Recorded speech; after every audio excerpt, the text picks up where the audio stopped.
बच्चे हैं अपने। बच्चे बच्चे ही हुए ना सर, उनका खर्चा पानी जो हमारे जिम्मे है। ये बड़ा चालाक हो गया।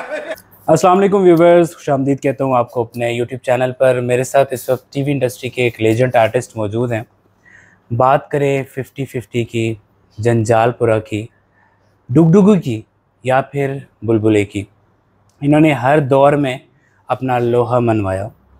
और मुझे एक बड़ा इनका फ़नी लगता है, वो एक इंग्लिश वर्जन भी था 50-50 में, बुशरा अंसारी साहिबा के साथ।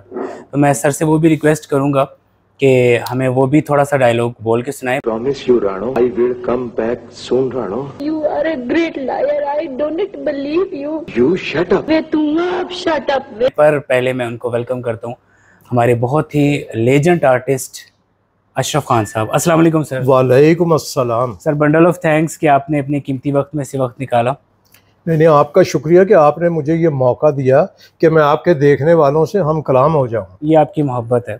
अच्छा सर, आपने जहाँ तक मेरी इन्फॉर्मेशन है, बतौर चाइल्ड आर्टिस्ट आपने रेडियो पे प्रोग्राम्स किए। जी, स्टार्ट आपका रेडियो से ही हुआ? रेडियो से, लाहौर से। तो किस तरीके से आप आए? क्या ये शौक कुछ था भी नहीं, या? बच्चों के ऑडिशन होते थे। जो बोल सकता था उसको बिठा लेते थे।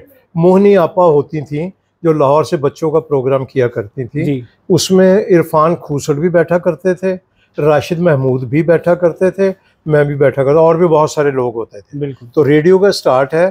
टेलीविजन मैंने उस वक्त शुरू किया जब लाइव होता था। अच्छा जी, लाइव से मेरा पहला प्रोग्राम था हम लोग, और उसके जो प्रोड्यूसर डायरेक्टर थे वो थे आफ्ताब अहमद साहब, बहुत ही बेहतरीन आर्टिस्ट और प्रोड्यूसर डायरेक्टर। और मेरे पास ये एक मुनफरद रिकॉर्ड है कि मैंने दादा, फिर बेटा, अच्छा। फिर बेटे की बेटी, 3 प्रोड्यूसर के साथ काम किया। आफ्ताब अहमद साहब, उनके बेटे थे तारिक अहमद, फिर उनकी भी आगे बेटी जुनैरा, तीनों के साथ मैंने काम किया। ये बड़ा मुनफरद सा एक एजाज़ है। माशाल्लाह माशाल्लाह।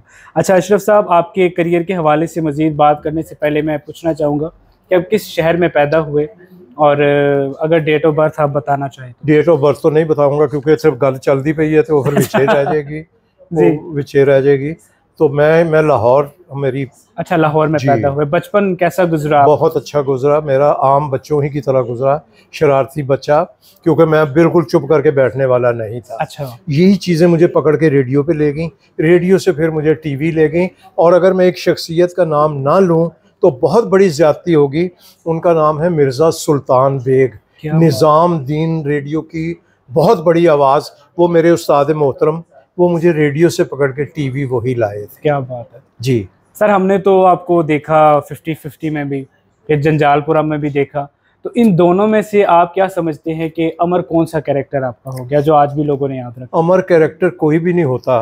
अच्छा। मैं जब भी कोई नया कैरेक्टर शुरू करता हूँ वो मेरे लिए अमर ही क्या होता बात है, क्या कहने। और हर पहला सीरियल का एपिसोड करते हुए घबराहट उसी तरह होती है जैसी पहले दिन होती है। अच्छा। हाँ, हर दफ़ा ये नहीं कि पुख्ता कार हो गए, अब लाओ जी लाओ, क्या है लाओ, ये मैंने आज तक नहीं किया। हर चीज़ को नए सिरे से शुरू करता हूँ मैं, हर ड्रामा जो भी हो और जो भी कैरेक्टर। और लेकिन कैरेक्टर को आप अगर उसमें अपने आप को समो देंगे तो उसमें जान पड़ेगी, वरना नहीं। फिल्म आर्टिस्टों में से किससे मुतासिर थे, और टीवी आर्टिस्टों में कौन आपके फेवरेट आर्टिस्ट? जी पता है कि मैं आपके काम की बात बताऊँ। जी जी।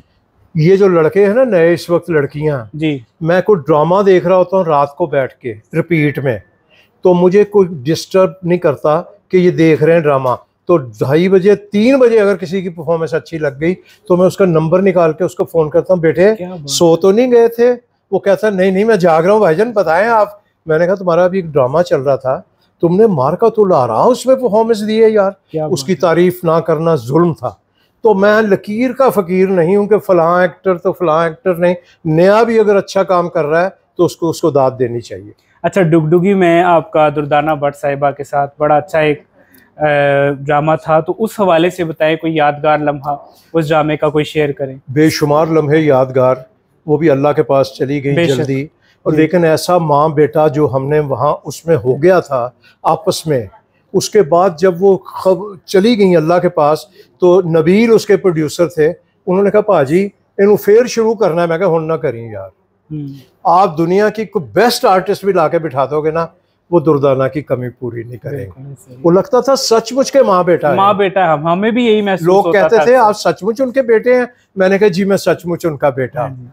तो हालांकि वो मेरी ही हम उम्र थी, बिल्कुल ऐसे ही। क्योंकि लाहौर से जब हमने स्टार्ट लिया था ये मोटरसाइकिल पर स्कूटर पे आया करती थी, हाँ जी। अलहमरा भी और टीवी स्टेशन भी, तो हम साथ साथ के थे, मगर बिल्कुल माँ बेटा लगते। तेरा अगेन फिटे मुंह, इसका मतलब है बट जो होते हैं वो कॉल के पक्के नहीं होते। और मैंने तेरी हिंदी शब्द बोलने पे ये कहा है तुझे।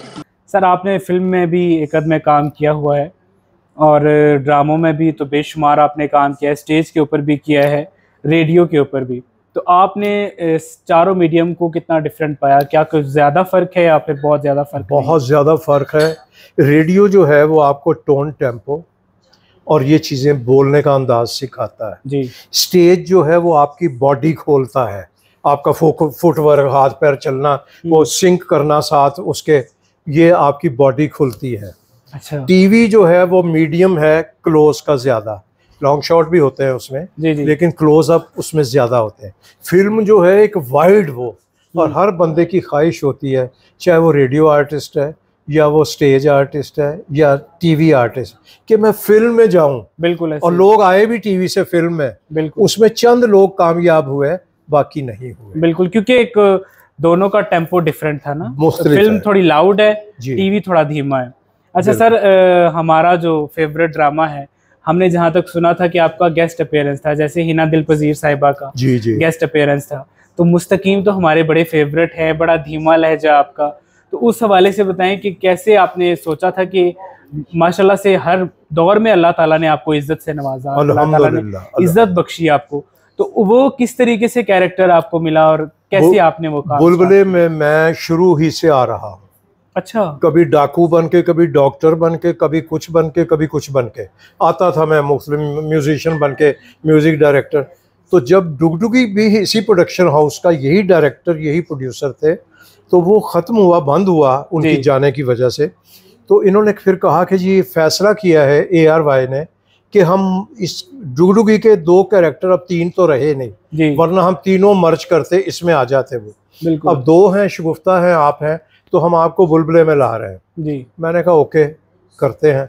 इस तरह मैं उसमें मुस्तकिल आ गया, मुस्तकीम के रोल। महमूद साहब, ये हमारा हाथ है, हम मुस्तकीम हैं, मुस्तकीम। अरे मुस्तकीम साहब, ये आप मेरे कमरे में क्या कर रहे हैं? बिल्कुल, उसमें आपने बड़ा एक धीमा सा कैरेक्टर प्ले कर रहे हैं। और जोजी साहिबा के हवाले से बताएं कि क्या रियल लाइफ में जब सेट पे आप लोग रिहर्सल कर रहे होते हैं तो आपको हंसी वगैरह आती है जब कैरेक्टर? कई दफ़ा हंसी आती, कई दफ़ा तो दौरे पड़ जाते हैं। अच्छा। 50-50 में एक बार हुआ था कि टेक ही नहीं होके दे रही थी। अच्छा। बुशरा अंसारी, मैं, हमने एक किया था वो झाड़ू मेरे वीर दी के, पता नहीं क्या कोई इस तरह का खाका था, उसमें ऐसी हंसी फूटी कि फिर वो काबू ना आए, तो फिर हमें डांटा शोएब मंसूर साहब ने। उन्होंने कहा यार पहले हंस लो फिर कर लांगे, कोई बात नहीं। मैं कहा नहीं यार, माइंड नहीं करना, अब ये दौरा पड़ा हुआ है हंसी का, चलो भाई अपने तमाम रिश्तेदारों को याद करो जो इस दुनिया से जा चुके हैं, और कोई गमगीन वाक़यात सोचो ताकि हंसी से जान छूटे। फिर बड़े सैड किस्म के वाक़यात सोचे तो वो टेक हुई। इसी तरह बुलबुले में भी यही होता है। बिल्कुल सर, अगर आप मुनासिब समझें तो मेरी गुजारिश है कि एक कोई डायलॉग बुलबुले का मुस्तकीम साहब की आवाज़ में। भाई बहुत सारे होते हैं, एक शेर सुनाते हैं, ज़रा गौर से सुनिए, एक शेर सुनाते हैं, ज़रा गौर से सुनिए, जो हम नहीं सुनाते हैं किसी और से सुनिए। क्या बात। चला, बड़ा अच्छा लगा अशरफ खान साहब आपसे मुलाकात करके, बहुत जिंदा दिल इंसान है। इसमें स्पेशली मैं खालिद बेग साहब जो हमारे एक बहुत वो हमारे जिगर हैं, वो छोटे भाई हैं मेरे। बिल्कुल हमारे बड़े, मैं उनकी पिक्चर भी जो है इस इंटरव्यू में शेयर कर दूंगा। बड़े खूबसूरत इंसान है वो भी, और आपसे मिलके जो है बहुत अच्छा लगा। मैडम निशो का भी थैंक यू, उन्हीं के घर में इंटरव्यू रिकॉर्ड हो रहा है। अल्लाह पाक आपको सलामत रखे, आपको भी, आपके मुस्तकबिल के लिए बहुत सारी दुआएं। बड़ी नवाज़िश, बहुत व्यूवर्स अब मुझे इजाज़त दें, मिलते हैं किसी अगले प्रोग्राम के साथ। खुदा हाफिज़।